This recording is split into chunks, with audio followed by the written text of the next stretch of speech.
Marcelo, por favor, você poderia se apresentar? Claro, meu nome todo é Marcelo Nogueira Leite, mas sou conhecido como Marcelo Leite.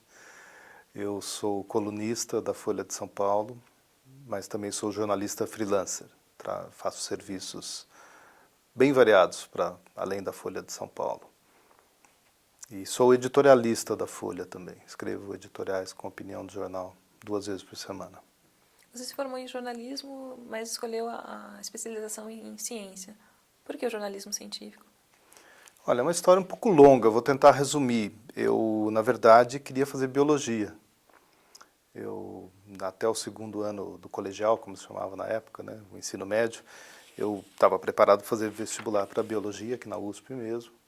Mas esse período ali, começo dos anos 70, era o período da imprensa nanica. Não sei se você tem notícia do que foi isso, mas enfim, um movimento de jornalismo muito forte no Brasil, durante a época final da ditadura militar ainda.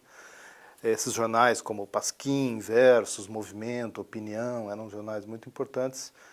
E eu era um leitor e admirador desse tipo de jornalismo, e ele tinha, pelo menos parte dele, tinha uma ênfase no jornalismo literário. Eu gostava de escrever, escrevia alguns poemas, alguns contos, uma coisa assim. E na época eu me decidi por fazer primeiro letras, depois jornalismo, por causa desse interesse com literatura. Mas sempre mantive esse interesse por ciência, especificamente por biologia.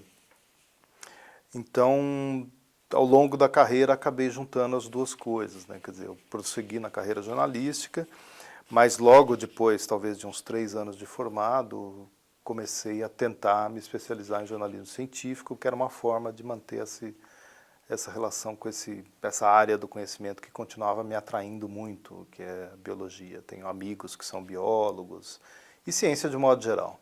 Nessa época, o jornalismo científico no Brasil já tinha começado. É um pouco difícil precisar quando começou o jornalismo científico no Brasil. Eu diria que ele praticamente começou junto com o jornalismo.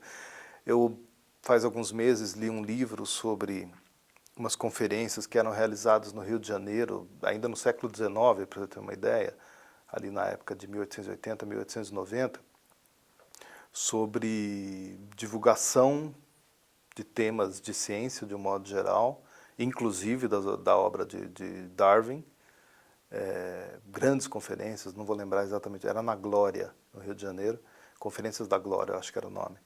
E várias das pessoas envolvidas nesse esforço eram jornalistas. E essas conferências, grandes conferências, eram tratadas nos jornais da época, eram apresentados relatos da conferência. Então você pode dizer que, de certo modo, aquilo já era jornalismo científico, né?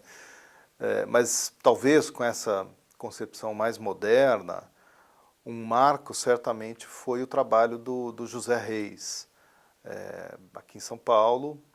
Mas não só, houve também na década de 50 um suplemento no Rio de Janeiro, acho que no Correio da Manhã, eu também já escrevi uma coluna sobre isso, mas a memória não é muito boa. Eu acho que chamava Ciência para Todos, uma coisa assim.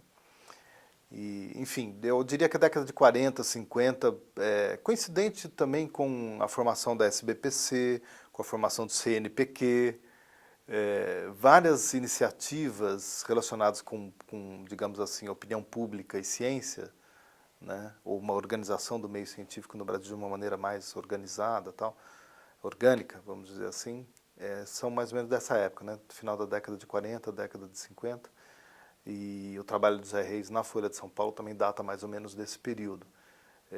Pouca gente sabe, mas o José Reis, além de ser um colunista de ciência, ele é um biólogo, foi diretor do Instituto Biológico aqui em São Paulo.